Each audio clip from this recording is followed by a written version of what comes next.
Tahar Ben Jelloun. Chacun de ses livres est un événement, et celui-ci, bien sûr, Le miel et l'amertume, publié chez Gallimard. Bonjour Tahar. Bonjour Patrick. Et c'est un livre presque au cœur de l'actualité, incroyablement au cœur de l'actualité. J'ai commencé à l'écrire il y a 2 ans. Je ne pensais pas qu'il allait sortir au moment de l'affaire Duhamel. Et c'est vrai qu'on se rejoint un peu parce que le monstre qui va abuser de Samia, la très jeune fille, ça se passe au Maroc, hein, Ouais. il va détruire la famille. Et ce que je raconte, en fait, c'est la destruction d'un couple, enfin une famille, qui était partie pour vivre normalement, heureusement, et qui a cette jeune fille dont il ne s'occupe pas beaucoup, parce qu'elle est un peu introvertie, elle s'enferme chez elle, elle écrit de la poésie, et elle va rencontrer ce pédocriminel qui va l'attirer chez lui pour, soi-disant, publier ses poèmes et abuser d'elle. Et elle va se sentir tellement humiliée, tellement salie par les mains de ce monstre qu'elle va mettre fin à ses jours. Ouais. Et de ce fait-là, la famille va être totalement déstructurée, elle va tomber dans le malheur, et ça va durer longtemps. Parce que le livre commence par la fin de ce couple qui se haït d'une manière telle qu'ils ne peuvent plus se supporter. Oui, et chacun, à un moment donné, un chapitre. Le lecteur rentre à l'intérieur de ses sentiments, où les mots ne peuvent pas être dits, où il y a quelque chose de terrible, évidemment. C'est un peu comme dans un procès, je donne la parole à chacun. Chacun raconte un peu ce qu'il vit, le père, la mère, la fille. Le seul qui n'a pas la parole, c'est le monstre. Parce que le pédocriminel, que j'ai connu d'ailleurs, que j'ai rencontré... Oui, parce que, on va dire un mot quand même, c'est une histoire qui a existé. Il a existé, et il est mort dans son lit, tranquille, et la presse lui a rendu hommage, ce que je raconte dans le livre, parce qu'il était un type qui faisait la promotion de la poésie, soi-disant. Ouais. On ne peut pas donner son nom. Non, parce qu'il est mort, maintenant c'est fini, c'est une histoire terminée. Mais des types comme lui, il y en a plein. Alors, vous savez, au Maroc, avant, on disait, ouais, les pédophiles, machin, c'est les étrangers. Ça va pas. Et bien sûr, les étrangers. Mais les Marocains sont comme tout le monde. Il y a parmi eux des pervers, des monstres, des salauds. Pourquoi voulez-vous que les Marocains, tout d'un coup, ne soient pas pédocriminels ou incestueux? Ils sont comme tout le monde. Donc et c'est normal. Une part de la société, finalement, qui, comme en France d'ailleurs, ne voulait pas voir. Silence. Parce qu'il y a le chouma, la honte. On ne parle pas de ça. Et il vaut mieux se taire et se terrer. Et c'est ce que fait la jeune fille. Oui, j'ai été décapitée, condamnée à mort et exécutée. Je suis morte, pas entièrement morte, mais je reste consciente de tout, écrit Samia. Alors la petite Samia, qui a 15-16 ans à l'époque, a une grande sensibilité. Et comme toutes les personnes violées, à chaque fois que j'entends les témoignages des femmes violées, elles parlent de cette souillure. Elle se lave tout le temps, mais elle n'arrive pas à enlever la souillure intérieure qui l'habite et qui va faire d'elle une victime éternelle. Jamais elle ne pourra effacer cet épisode. Oui, même si, évidemment, elle fantasme à ce qu'elle pourrait infliger à cet agresseur. Oui, mais la société n'est pas avec elle, la justice non plus. Enfin, la justice, elle s'en fout. Elle n'est pas là, elle n'a pas été saisie d'ailleurs. Et le type continue. Oui. Il continue d'aller au lycée, cueillir les jeunes filles qui sortaient et leur dire « je peux publier ta poésie » et elle vient chez moi. Oui, c'est une forme de libération de la parole, un livre comme ça. Alors, elle a fait... Oui. Alors, moi, j'ai rendu hommage à cette fille que je connaissais un peu la famille, parce que j'étais témoin à cette époque, et la famille était très, très, très mal partie dans cette tragédie, qu'ils appellent la tragédie, et on ne peut rien faire, parce que la blessure était telle qu'on ne pouvait pas la calmer, la calfeutrer, la cacher. C'était la honte et le silence et la culpabilité absolue. Et le couple, le père comme la mère, va se rendre la culpabilité l'un à l'autre. Ils ne le disent pas, mais ils font ça d'une manière autrement. Il y a la haine entre eux, il y a cette espèce d'opposition permanente jusqu'à l'arrivée d'un ange. Oui, ce qui est fou, c'est qu'au fond, vous le disiez, Tahar Ben Jelloun, ça fait penser à l'affaire Duhamel.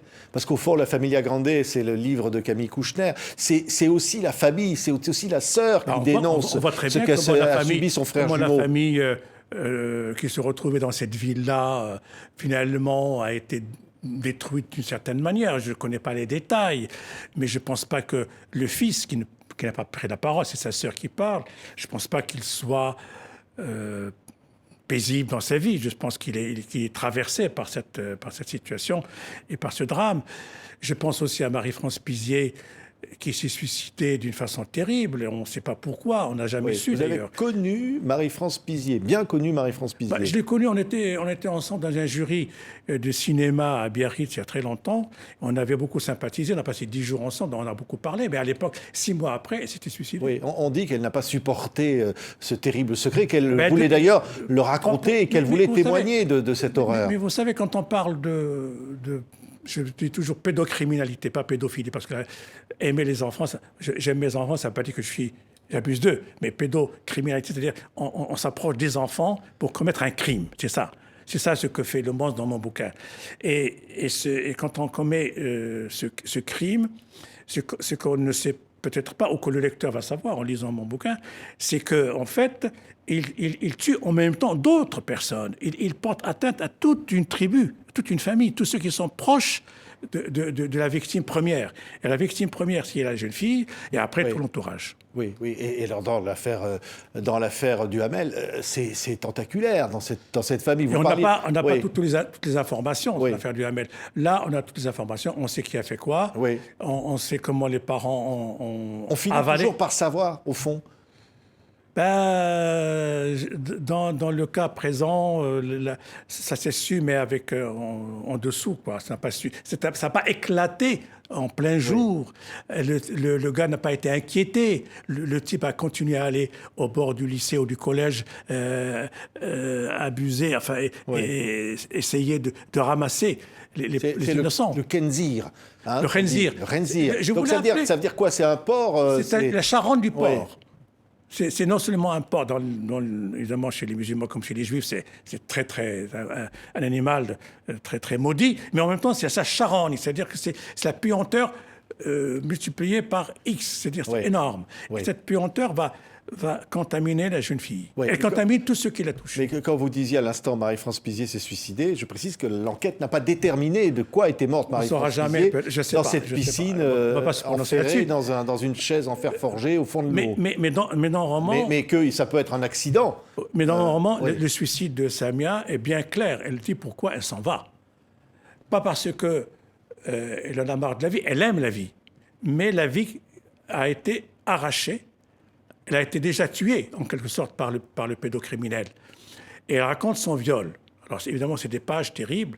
J'ai mis beaucoup de temps à les faire, parce que je me suis mis dans la peau d'une jeune fille de 16 ans qui est agressée par un sale type, un vieillard, avec la bave et tout ça, et qui arrive à ses fins, parce que c'est quelqu'un qui est plus fort physiquement et qui arrive à faire ça. Et puis, elle sort de là, elle dit, je suis morte, mais je suis morte salie, sans avoir été au hammam pour me laver. Mais elle a beau se laver, elle garde en elle cette souillure jusqu'au bout, et c'est ce qui est terrible. Et je pense que la littérature, enfin le roman, est beaucoup plus... disons, ce qu'il faut faire.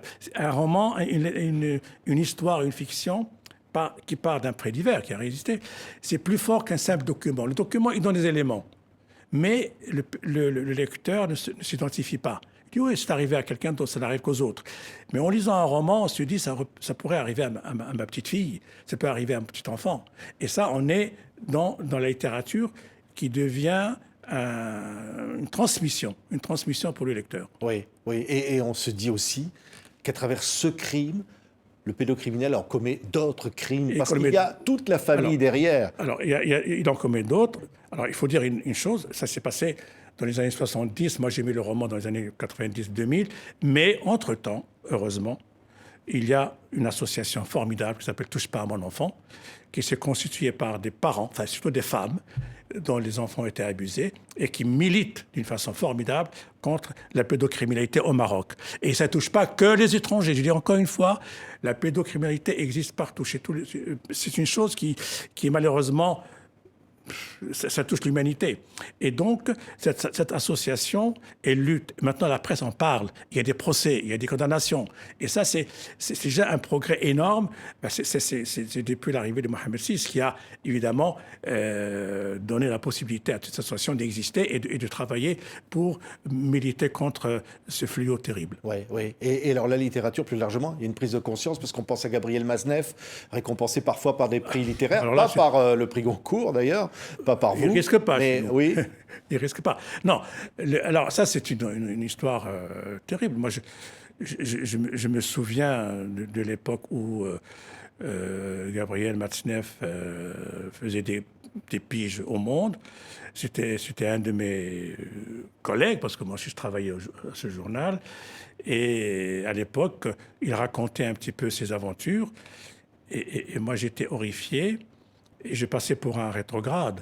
Je passais pour quelqu'un qui ne comprend pas. Alors, moi, évidemment, quand on a des enfants, on est tout de suite horrifié. Et bon, je me souviens, il comprenait pas. Enfin bon, je ne vais pas parler de lui parce que ça me met en colère. Mais de toute façon, oui. son oui, procès mais les autres ne trouvaient pas ça choquant. Vous trouviez ça choquant. Parce que l'époque était pour cette espèce de laisser aller, de laisser faire. Moi, je me souviens, mais tout le monde n'était pas sur cette ligne-là. Non, moi, je me souviens. Alors là, c'est une bagarre que j'ai eue, verbale, bien sûr, avec Félix Guattari. Je me souviens de Félix Guattari et Deleuze. À l'époque, c'était vraiment les années 70, tout ça. Il avait publié un magazine qui s'appelle, j'ai oublié le nom, mais il s'appelle 100 milliards de pervers, pour justifier la perversité dans la société d'aujourd'hui, c'est-à-dire l'inceste, la pédocriminalité, etc. J'ai dit, mais ça va pas. Moi, je suis pour la liberté, mais pas pour l'exploitation des enfants, mais ça va pas. Et j'étais avec Félix, bon, que Dieu ait son âme, maintenant il n'est plus là.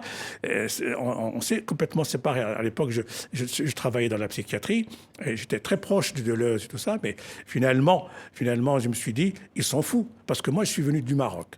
Et le Maroc, on a cette espèce de pudeur, on ne touche pas aux enfants, même si ça arrive. Mais moi, j'ai été éduqué pas dans la régression, pas du tout, dans le respect, le respect des personnes. Et surtout le respect des enfants. Les enfants, il ne faut pas les toucher. Il faut les aimer, il faut les éduquer, il faut les accompagner, mais pas les toucher. Merci Tahar Ben-Jelloun. C'est un livre très fort. Ça s'appelle Le miel et l'amertume, publié chez Gallimard. Merci beaucoup, Patrick. Merci. Merci Tahar Ben-Jelloun d'avoir été avec nous.